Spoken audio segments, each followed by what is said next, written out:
అందరికీ క్రిస్మస్ శుభాకాంక్షలు. Praise the Lord. December 25వ తేదీ 2024. ఈరోజు దేవుని వాక్యము, పాపులను రక్షించుటకు క్రీస్తు యేసు లోకమునకు వచ్చెనను వాక్యము నమ్మదగినదియు పూర్ణాంగీకారమునకు యోగ్యమైనదియునయ్యున్నది. 1 తిమోతి 1 వాక్యము 1 అధ్యాయం 15వ వాక్యము. అవును క్రీస్తునందు ప్రియులారా, నశించిన దానిని వెదకి రక్షించుటకు మనుష్య కుమారుడు వచ్చెను. ఈ లోకంలో మానవ అవతారంలో జన్మించి పాపులను పరిశుద్ధంగా మార్చడానికి మరియు నశించిపోయిన ప్రతి ఒక్కరి జీవితంలో వెలుగును, సంపూర్ణమైన కృపను దయచేయడానికి యేసయ్య పుట్టెను. దేవుని వాక్యం ఇలా సెలవిస్తుంది: దావీదు పట్టణమందు నేడు రక్షకుడు మీ కొరకు పుట్టియున్నాడు. ఈయన ప్రభువైన క్రీస్తు. దేవుని సన్నిధిలో భార హృదయంతో మోకరించండి.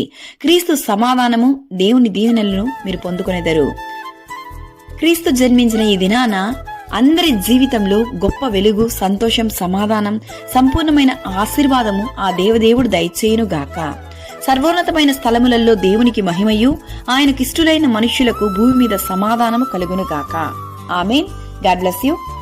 అందరికీ క్రిస్మస్ శుభాకాంక్షలు. Download ShareChat.